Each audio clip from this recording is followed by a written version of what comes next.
You remember cartoons? You ever see one of these cartoons where you have the cartoon figure running, like Woody Woodpecker, you may remember, running, and runs right off of a cliff.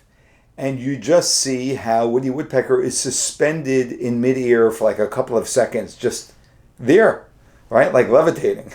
And then Woody Woodpecker looks down and realizes, whoops, I'm not on ground anymore.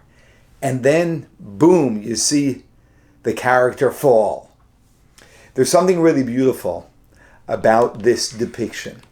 What's beautiful about it is that it's a true reflection of the way we live our life in many, many respects. And that is that we don't begin falling until we actually look down and see that there is nothing under us.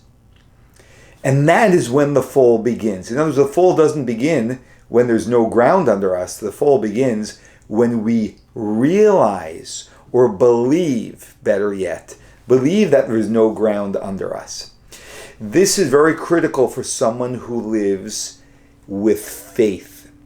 Because as long as we have faith, we don't need to have the ground under us. We don't look down, we don't fall. Because what is carrying us is something that is more powerful than the ground itself, and that is God. The reality is we look at people, and the way they live their lives, and sometimes the way certain people live their lives, and specifically very often the way a man of faith lives his or her life, is not reasonable and doesn't sort of add up completely. And it works. But that's the thing, it works. Somehow things are working and things always work out. And sometimes actually, very often, people are thriving. Not just working, it's thriving. And that's because they're not looking at the physical ground under them. They're not looking for that evidence, whether this can work or not, because they don't look below, they look above. And if you're attached above, something's holding you from above, you don't fall below. This is a Hasidic phrase. If someone's attached above, fällt man nicht unten. We don't fall down below. There's got to be connection above, and that is being tied to faith. The very first Jew is who we read about in this week's Torah portion, Abraham, Avraham Avinu, Abraham, our forefather. And Abraham was known as Avraham HaIvri, which means Abraham from the other side. And our sages teach us that the reason why he was called Abraham from the other side is because he was the one person during his lifetime where everyone was worshiping idols. And he was the one man who defied all of that and argued against it. So he was on the other side of everyone. The whole world was on this side. Abraham was on this side. This is very powerful to understand about the very first Jew and our forefather who really formed the spiritual DNA of every Jewish soul.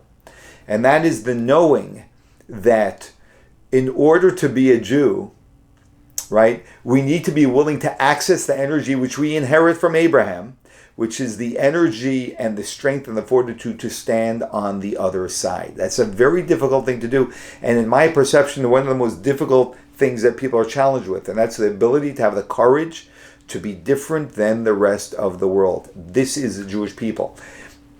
And this is our story today, in 2024, in the year 5785, where Israel, the Jewish people, have been called up to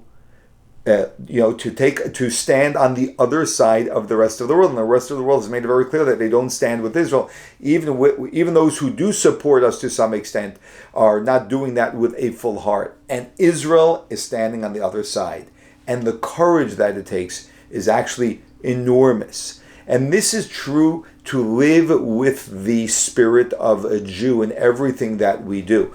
Because Judaism essentially pushes us to do many things which require us to know that we're connected above, even though we are not connected below. We go and pray at grave sites. Why do we pray at grave sites? Because we pray that those righteous people buried there that should intercede on our behalf on high, in addition to our own prayers to God, but they also intercede on high. And someone could say, well, they're dead, they don't hear anything, right? Obviously, we're believing in a spiritual reality of their soul, that an element of which is present there, and and that their soul which is in heaven, and that is faith, right? That's an expression of faith, and that is something that we can all live into. It's a reality that we live in, and when we live in that, we are that, that character where there is no solid ground under us, and yet because we're connected above, we don't fall at all. And this is the challenge that every single one of us has. Abraham wasn't born into it like we were. He actually lived into it, and he became it. He created it. Of course, with the guidance of God. And now we inherit it. We have already the access within us. We have access to it within us. We just have to have the courage to actually reveal it from within us.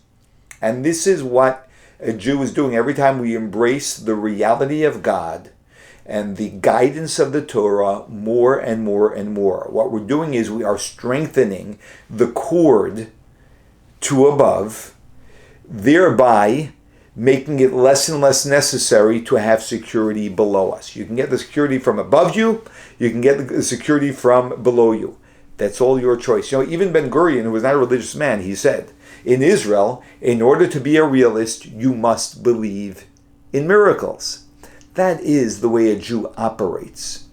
Now, when a Jew does business this way, when a Jew gives charity this way with his hard-earned money, right? And he doesn't say, I'm going to put it all into savings, but I'm actually going to invest it in something that's very valuable in front of me, or a person who needs the help, right? The faith that is what gets God to invest more within me, because I show that I am the proper individual for God to invest his money in, right? That's our spiritual perspective. That's a person who's tied above and can see that and doesn't need to be tied below.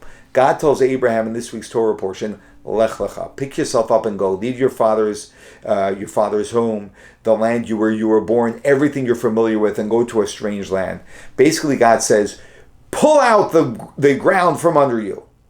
No more stability from below. I want to put you in an environment where you're completely unstable from below. I want your entire stability to come from above. And that's when you will discover the greatness that lies within you. This is true for every single one of us. We have to be willing to step out of our securities that we get from the physical world and realize that Ein lanu al mi lihishan, there is no one for us to rely on other than God. This is the meaning of being a Jew.